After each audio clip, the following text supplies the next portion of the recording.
Hello, everyone. Welcome back to another episode of the J&May English podcast. I'm May. And I am Mr. J. It is great to see you again, May. You look very thoughtful today. I am thoughtful because I am frustrated, Mr. J. I spent 2 hours yesterday learning new English words. I had a list, I had my coffee, I was ready. That sounds like a good start. So what happened? Today, I woke up and I can only remember 2 words. 2 out of 20. It's like there is a hole in my head where all the words fall out. Don't worry. This is the most common problem for every language learner. Most learners fail here because they use the wrong tools for their brain. I feel like my brain is just broken. Is there a secret? There is a secret, and it's actually a very simple trick for you. You don't need a better memory. You just need a better system. Oh, thank goodness. I was about to buy a new brain on the internet. No need for that. Today, we're going to show you how to make words stick like glue. But before we start, listeners, if you want to improve your English every week, make sure to subscribe to the J&May English podcast. Yes, hit that subscribe button so we can keep learning together. Okay, Mr. J, why did I forget those 18 words? Think of your brain like a very busy boss. Every day, thousands of pieces of information try to get into the office. The boss, your brain, says, "Is this useful? No? Throw it in the trash." And my vocabulary list went straight into the trash? Exactly, because a list of words is boring to the brain. It has no life. It has no context. Context. I hear that word a lot. What does it really mean for a beginner like me? It means the situation around the word. For example, don't just learn the word cold. Your brain doesn't care about cold.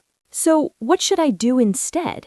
Learn a small phrase like, "My coffee is cold."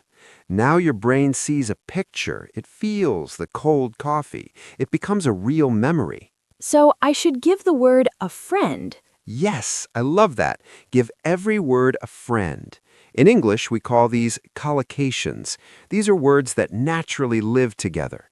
Like fast food or strong coffee. Exactly. When you learn them together, you only have to remember one unit of information instead of 2 separate words. It's actually less work for your brain. This part is vital. I've been making my brain work too hard by learning single words. Most people do. But there's another reason you forget. It's about how you review. Did you look at your list many times yesterday? Yes, I read it maybe 50 times in 1 hour. That is the mistake. Your brain got tired of it. It's like eating the same meal 50 times in 1 hour. You will hate it. I definitely hated that list by the end of the hour. To make a word stay forever, you need spaced repetition.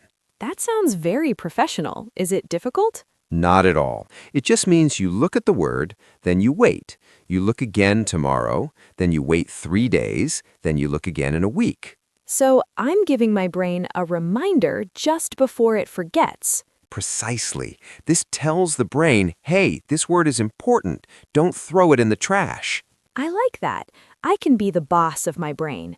But, Mr. J, I have another problem. Sometimes I remember the word when I read it, but I can't use it when I speak. Why is that? That is because there is a big difference between passive memory and active memory.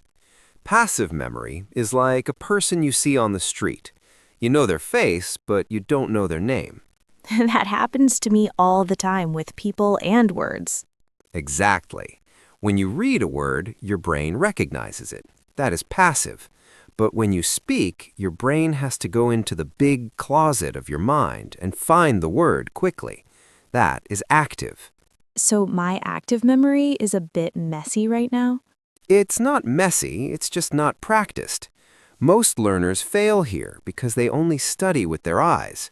They read and read, but they never speak the word out loud. You caught me. I usually study in the library where I have to be very quiet. This part is vital. Your ears and your mouth have their own memory. If you want to speak a word, your mouth needs to feel how the word moves. That makes sense. It's like a sport, right? I can't learn to play tennis just by watching it on TV. Perfect example. You have to hit the ball. To make a word active, you must say it in a sentence at least 10 times. And here's a simple trick for you. Say it with different emotions. Oh, like saying it while I'm happy and then saying it while I'm angry? Yes, if you are learning the word enormous, which means very, very big, don't just say it normally. Say it like you're looking at a giant dinosaur. Wow, that is enormous. That is enormous. I can feel the word more when I do that. It feels real. That is because your brain loves emotion. When you add a feeling to a word, your brain moves that word from the trash pile to the important pile. Okay, so I need to speak out loud, use emotions, and give the word a friend. But what about those really long, difficult words? Some English words feel like a mountain in my mouth. I know what you mean. When a word is long, we often get scared. But here's the secret. Break the mountain into small rocks. We call this syllables. Syllables. That's like the beats in a word. Exactly. Like the word beautiful, it has 3 beats. Full. If you try to say it all at once and you get stuck, just say the beats slowly. Beautiful. Beautiful. Hey, that is much easier. It really is.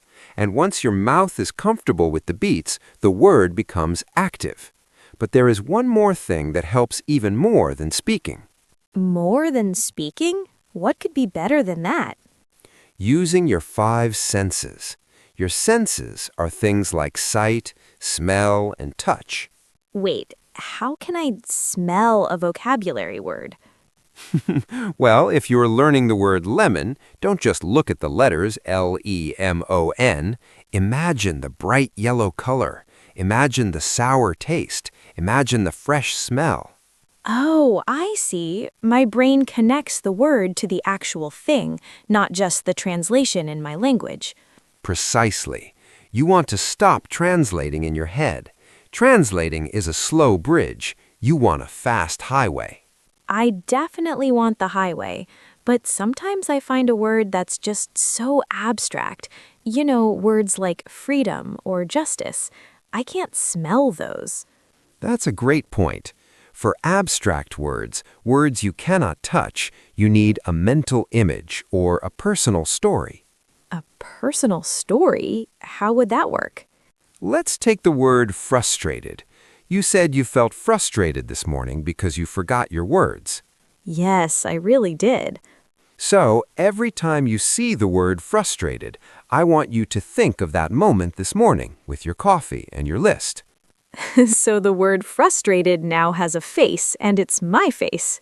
Exactly. Now that word is yours. You own it. It's not a word from a book anymore. It's a part of your life. I love that. It makes English feel much more personal. But Mr. J, what happens if I do all this and I still forget? Sometimes I feel like I'm doing everything right, but the word just disappears when I need it most. That is completely normal, May. Don't be hard on yourself. In fact, most learners fail here because they think forgetting is a sign of failure. But in reality, forgetting is actually a sign of learning. Wait, how can forgetting be a good thing? That sounds like a trick. It's not a trick. Think of a path in the woods. The very first time you walk through the grass is tall and thick. You can't see the path very well. If you only walk it once and never come back, the grass grows over it, and the path disappears. So forgetting is just the grass growing back? Exactly. But every time you relearn the word, you are walking that path again. Each time you walk it, the path becomes flatter, wider, and easier to see. Eventually, that path becomes a permanent road in your mind. I like that image. So I shouldn't be sad when I forget. I should just go walk the path one more time. Precisely. This part is vital. Don't try to learn 50 words a day. That is like trying to build 50 roads at the same time. You will get tired and quit. It's too much grass. I definitely felt like I was lost in the weeds yesterday. So, what is a better number for a beginner like me? Try 5 words, just 5 words a day. If you learn 5 words every day and really make them active, you will know over 1,500 words in a year. That is enough to have great conversations. Wow, that sounds so much more achievable. Achievable means something that is possible to do, right? Yes, exactly. A small goal is better than a big dream that never happens. And here's another simple trick for you. Try to find those words in the real world. You mean like looking for them in movies or songs? Yes, listen to podcasts, watch simple videos, or read easy stories. When you see a word you studied appearing in a real story, your brain gets very excited. It's a special moment. It's like seeing a famous celebrity at the supermarket. Hey, I know you. I saw you in my notebook. That is a perfect way to describe it. That aha moment is the best way to lock in a word. When we say lock in, we mean to make it stay in your long-term memory forever. This has been so helpful, Mr. J. I feel much more confident now. I'm going to throw away my boring lists and start making word friends with emotions and stories. That is the spirit, May. You are going to do great. Before we finish today, let's quickly look back at our main points so our listeners can walk the path one more time. Good idea.